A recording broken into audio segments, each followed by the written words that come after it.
Hello, आज का topic है बहुपद के शून्यक। Dear students, hello. एक्सरसाइज 2.1 को ख़त्म करने के बाद एक्सरसाइज 2.2 का नंबर आता है। एक्सरसाइज 2.2 से पहले मैं आपको बताऊंगा बहुपद के शून्य के बारे में। इससे पहले की एक्सरसाइज में मैंने आपको बहुपद के शून्य कहा था और 9th में भी कहा था कि बहुपद के शून्य उन्हें कहते हैं। बहुपद के शून्य मीन्स होता है बहुपद में चर x का हुआ मान जो उस बहुपद को क्या कर दे, शून्य कर दे।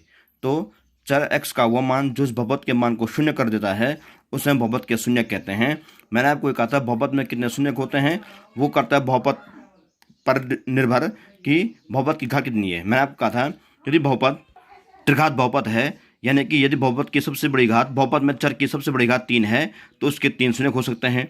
यदि बहुपद द्विघात बहुपद है, यानी कि बहुपद में चर x की अधिकतम घात 2 होगी तो उसके 2 शून्य हो सकते हैं, अधिकतम 2 शून्य हो सकते हैं। और यदि बहुपद में चर x की अधिकतम घात 1 है, यानी कि वो रैखिक बहुपद है, तो उसमें 1 शून्यक होगा।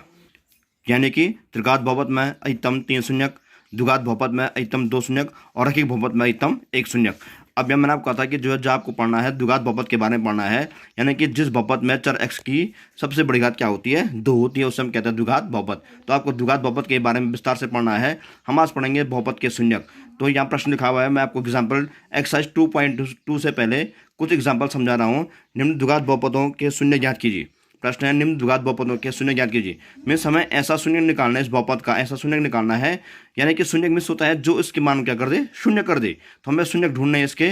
चूंकि ये द्विघात बहुपद है, ये क्या है, द्विघात बहुपद है, क्योंकि इसमें मैक्सिमम बड़ी घात कितनी है, 2 है। चूंकि इस बहुपद में चर x की बड़ी घात 2 है, इसलिए ये क्या है, द्विघात बहुपद है। और इसमें कितने शून्य होंगे, अधिकतम 2। तो इसमें इसके होंगे 2 शून्य होंगे। हम इसके शून्य कैसे निकालते हैं, बहुपदों के शून्य ज्ञात करने के लिए हमें क्या करना पड़ता है, पहले बहुपदों के करने पड़ते हैं गुणनखंड। हम बहुपद का गुणनखंड करेंगे।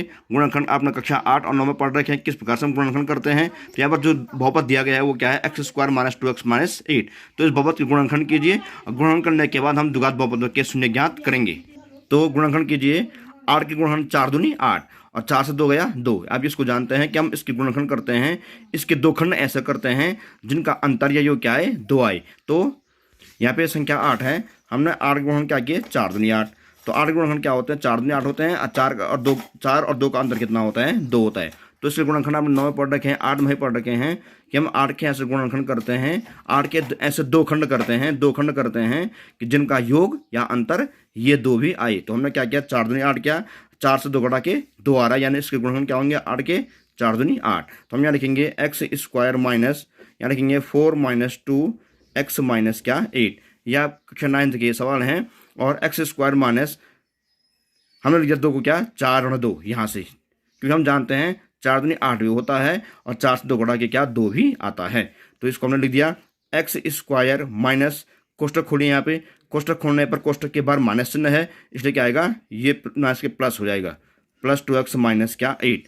तो मैं आपको समझाया था, यहाँ पर 1 2 3 4 भाग हो चुके हैं, 2 भाग अलग करेंगे, 2 भाग को अलग करेंगे। इन दोनों में x क्या आएगा, कॉमन आएगा, अंदर क्या बचेगा, x - 4 इस तरह से। और प्लस क्या हुआ, यहाँ कॉमन क्या आया, फिर 2 आया, x माइनस क्या 4। तो x² फिर x - 4, x - 4 दोनों में कॉमन है, तो x - 4 को हम कॉमन लिख देंगे यहाँ पे। और यहाँ क्या बचा, x + 2, x + 2। मैंने कहा था कि जो यहाँ पर x - 4 2 बार है, हम उन दोनों को लिखते हैं क्या, एक ही बार। तो दोनों में कॉमन x - 4 आया, यहाँ क्या बचा, x + 2 बचा, हमने इसको यहाँ लिख दिया। तो इस द्विघात बहुपद जो x² - 2x - 8 है, इसके क्या है, गुणनखंड है x - 4 x + 2। तो मैंने आपको अभी समझाया, जैसे कि किसी भी जो है बहुपद के शून्य ज्ञात करने के लिए हम पहले क्या करते हैं, उन बहुपदों के गुणनखंड करते हैं, चाहे उसको किसी तरीके से करना पड़े। तो हमने इस बहुपद के शून्य ज्ञात करने थे, तो हमने इसके गुणनखंड कर दिए हैं। और इस गुणनखंड क्या है, x - 4 x + 2। इसके दो गुण, जो मैंने आपको कहा था ये द्विघात समीकरण है, ये क्या है, द्विघात समीकरण है। इसके क्या होंगे, 2 शून्य होंगे और गुणनखंड में क्या होंगे, 2 होंगे। 2 गुणनखंड कौन सा है, x - 4 x + 2। तो हम यहाँ लिखेंगे, इसके जो गुणनखंड आए हैं लास्ट में x - 4 और दूसरा है x + 2। हम लिखेंगे यदि x - 4, इसको लेंगे हम केवल, यदि x - 4 = 0, तो x = क्या 4। हमने क्या लिखा, इसको हमने इसको लिया पहले। यदि हम इसको लेते हैं, माना यहाँ पर इसके जो इस बहुपद है, इसके गुणनखंड आ रखे हैं 2 गुणनखंड, वो गुणनखंड कौन कौन से हैं, 2 x - 4 x + 2। तो हम एक एक करके लेंगे। पहले हम इसको लेंगे, x माइनस 4 इक्वल टू 0, इसको हम बराबर 0 मानते हैं, तो x बराबर क्या 4, ये 9th में पढ़ा था आपने। और यदि यदि यदि दूसरा नहीं, अब इसको लेंगे x प्लस 2 बराबर 0, तो x बराबर क्या हो जाएगा, प्लस 2 को हम यहाँ लाएंगे, क्या हो जाएगा -2। तो जो माइनस होगा वो प्लस में आएगा, जो प्लस होगा वो किस में आएगा, माइनस में आएगा। तो हमने जब इस द्विघात बहुपद को हल किया, इसको गुणनखंड किया, हमने ये 9 में पढ़ रखा है ये।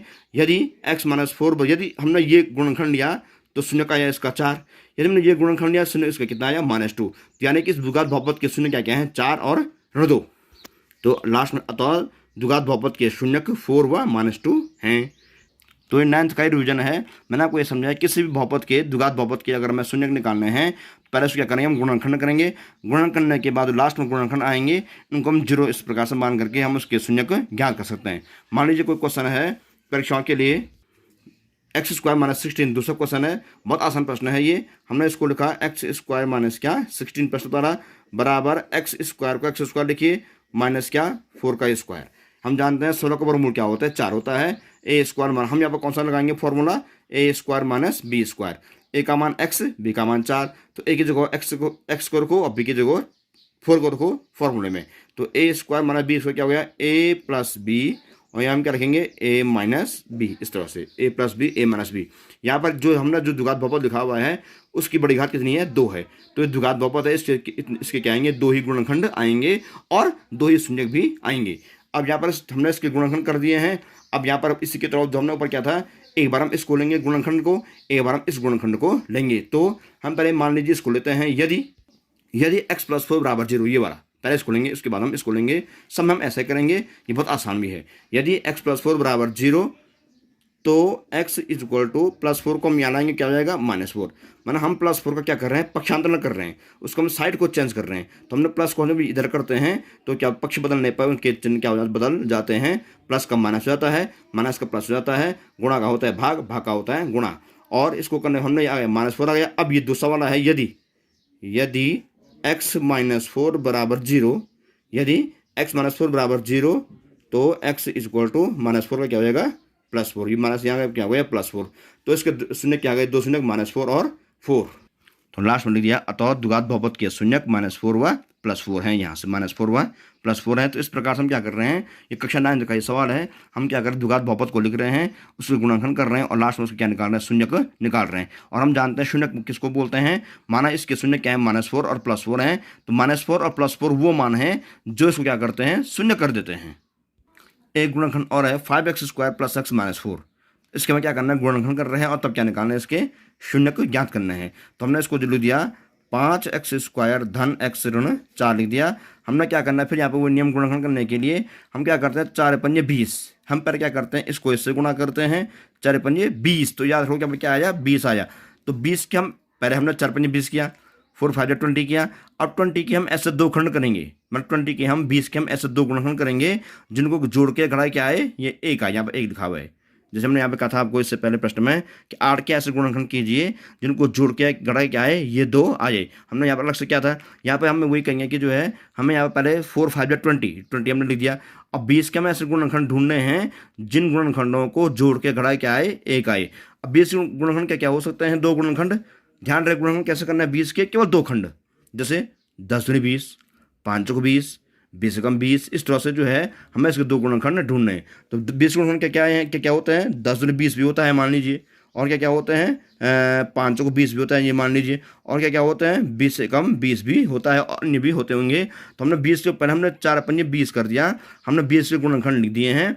अब ये बताइए कि जो है इस 20 के 3 गुणनखंडों में से, इन 3 खंडों में से हम कौन सा खंड लेंगे, हम इनमें से उस खंड को लेंगे जिनको आपस में जुड़ करके या घटा करके ये x के साथ क्या है, 1 भी आए। यहाँ पे इसके 1x है, इसको हम 1 मानते हैं, 1x है ये। तो देखिए 10 और 2 कितना होता है, 12, और 10 2 घड़ा कितना होता है, 8। तो इन दोनों को जोड़ के आ रहा है 12, घटा के आ रहा है 8। तो हम इसको नहीं लेंगे क्योंकि यहाँ पर जो है 1 है। अब ये है 5 चौक 20, तो 5 में 4 घटाओ 1, तो यहाँ पर 1 है।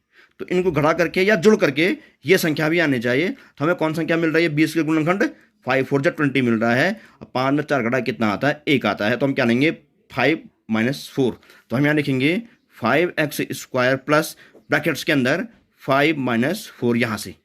क्योंकि 5 चौक 20 ऐसे गुणनखंड है 20 के जिनको घटा करके क्या आ रहा है, ये यहाँ पर 1 आ रहा है। तो ये आ गया माइनस कितना, सॉरी यहाँ पर x आएगा माइनस क्या 4। तो हमने यहाँ 5x² प्लस हमने जो a को हमने क्या कर दिया 5 में 4 लिख दिया, x को x उतार दिया माइनस क्या 4, ये -4 है, बराबर 5x² कोष्ठक खोलिए plus 5x minus 4x minus 4, ठीक है, इक्वल टू दो अलग, इनमें कौन क्या आ रहा है 5 भी आ रहा है और x भी आ रहा है। अब क्या बचा अंदर x धन 1 माइनस क्या आ रहा है 4 आ रहा है x प्लस 1, इस तरह से। फिर हमने क्या किया x प्लस 1 2 बार है, हम लोग लिखेंगे एक ही बार गुणनखंड कॉमन के रूप में। और यहाँ क्या आएगा 5x माइनस 4, तो इसके भी गुणनखंड आ गए हैं। ये द्विघात बहुपद है, इसके 2 गुणनखंड आ गए हैं और अब इसके 2 शून्य भी आएंगे। फिर मैंने आपको कहा था इस गुणनखंड करने के बाद हम एक बार इस गुणनखंड को लेंगे और हम एक बार इस गुणनखंड को लेंगे और तो हम क्या निकालेंगे, इसके शून्य निकालेंगे। यदि x प्लस 1 बराबर 0 तो x बराबर क्या ऋण 1। आप समझ गए होंगे, यदि ये इसको लिया हमने, यदि x प्लस 1 बराबर 0 है तो x बराबर क्या हो जाएगा, प्लस का क्या हो जाएगा, इधर प्लस इधर आएगा तो क्या हो जाएगा माइनस हो जाएगा। अब इसको लीजिए,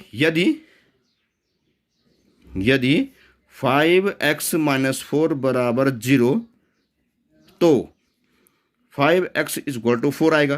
देखिए ना 5x इज इक्वल टू -4 क्या हो जाएगा प्लस हो जाएगा, और या x is equal to 4/5, x is equal to 4/5। अब चूंकि 5x गुणा हो रहे हैं, गुणा क्या हो गया भाग हो गया, तो x बराबर 4/5। तो इसका एक आ गया ऋण 1 आ गया 4/5। अतः द्विघात बहुपद के शून्यक आप लिखेंगे जरूर, अतः द्विघात बहुपद के शून्यक ऋण 1 व 4/5 हैं। अतः द्विघात बहुपद के शून्यक -1 व 4/5 हैं। तो इसके 2 शून्यक आ गए।